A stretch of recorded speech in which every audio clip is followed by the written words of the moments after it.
Assalamualaikum warahmatullahi wabarakatuh. Mohon izin dosen menyesuaikan. Kami dari kelompok 4, kelas MTC 3.9, mata kuliah Kapita Selekta yang diampu oleh dosen Ibu Penny Cahyani. Pada kesempatan ini, kami akan membahas tentang agresivitas massa. Sebelum itu, izinkan saya untuk memperkenalkan anggota kelompok 4 terlebih dahulu. Yang pertama ada saya sendiri, Taruna Nindya Oki Bima Arifimansyah, notar 2002288. Yang kedua ada Taruni Nindya Devi Permatasari, notar 2002084. Yang ketiga ada Taruni Nindya Apriani Putri, notar 2002044. Yang terakhir ada Febrian Doni, notar 2002217. Langsung saja ke inti pembahasannya yang pertama, yaitu definisi perilaku agresif.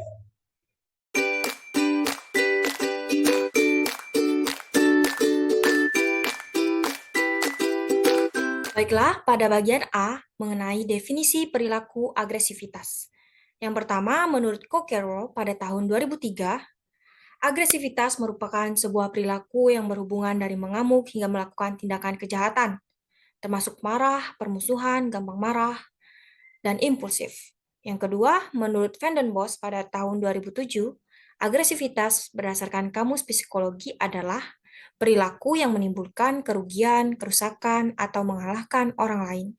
Yang ketiga, menurut Berkowitz pada tahun 1995, menyebutkan bahwa secara umum para ahli yang menulis mengenai masalah agresivitas yang berorientasi penelitian mengartikan agresivitas sebagai segala sesuatu bentuk perilaku yang dimaksudkan untuk menyakiti seseorang baik secara fisik maupun mental. Berdasarkan pendapat para ahli, dapat disimpulkan bahwa agresivitas adalah perilaku yang memiliki maksud untuk melukai dan menyakiti orang lain, baik secara fisik ataupun verbal, sehingga menyebabkan kerugian dan kerusakan, bahkan dapat memunculkan perilaku antisosial.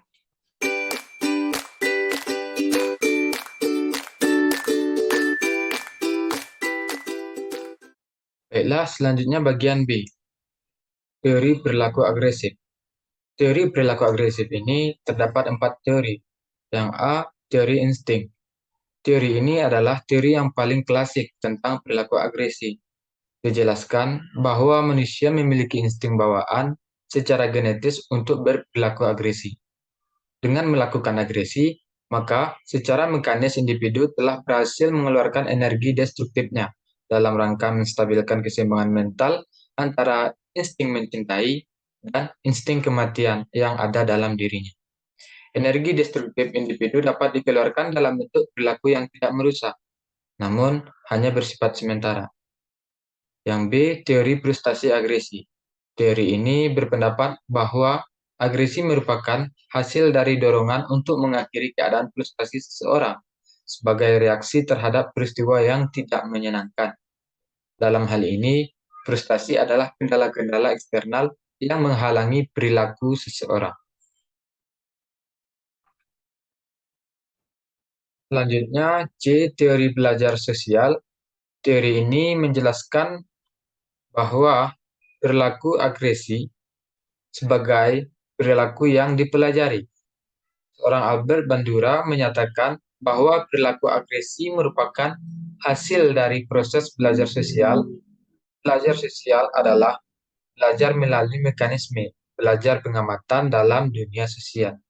Dan yang terakhir yaitu teori penilaian kognitif. Teori ini menjelaskan bahwa reaksi individu terhadap stimulus agresi sangat bergantung pada cara stimulus ini diinterpretasikan oleh individu. Bahwa agresi dapat dipicu oleh rangsangan psikologis yang berasal dari sumber-sumber yang netral atau sumber yang sama sekali tidak berhubungan dengan atribusi rangsangan agresi itu sendiri.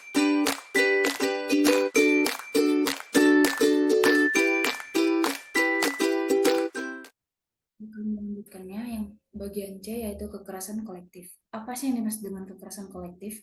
Kekerasan kolektif adalah kekerasan yang dimana dilakukan oleh sebuah kelompok atau massa. Biasanya kekerasan ini terjadi karena ada perselisihan antara kelompok, sehingga memicu terjadinya tawuran, bentrokan, dan lain-lain. Kekerasan kolektif ini bisa merugikan infrastruktur yang ada di sekitarnya.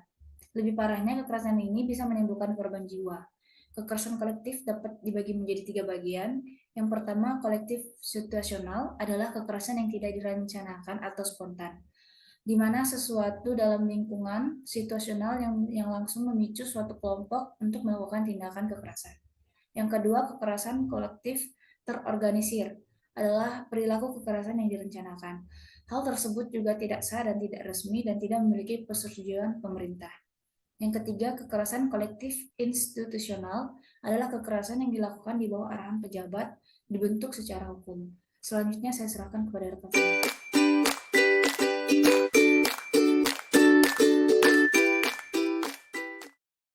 Baik, kita masuk ke pembahasan poin D, yaitu masa agresif. Masa agresif, yaitu agresif mob, berarti kerumunan massa yang didominasi oleh emosi, kemarahan, dan agresivitas. Adapun sifat-sifat massa, yaitu yang pertama, impulsif. Ini berarti massa itu akan mudah memberikan respons terhadap rangsang atau stimulus yang diterimanya. Karena sifat impulsifnya ini, maka massa itu ingin bertindak cepat sebagai reaksi terhadap stimulus yang diterimanya. Yang kedua, mudah sekali tersinggung. Karena massa itu mudah sekali tersinggung, maka untuk membangkitkan daya gerak massa diperlukan stimulus yang dapat menyinggung perasaan massa yang bersangkutan. Yang ketiga ada suggestible, ini berarti bahwa massa itu dapat mudah menerima sugesti dari luar. Yang keempat ada tidak rasional, karena massa itu suggestible, maka massa itu dalam bertindak tidak rasional dan mudah dibawa oleh sentimen-sentimen. Yang kelima, adanya social facilitation, yaitu adanya suatu penguatan aktivitas yang disebabkan karena adanya aktivitas individu lain. Perbuatan individu lain dapat merangsang atau menguatkan perbuatan individu lain yang tergabung dalam massa itu.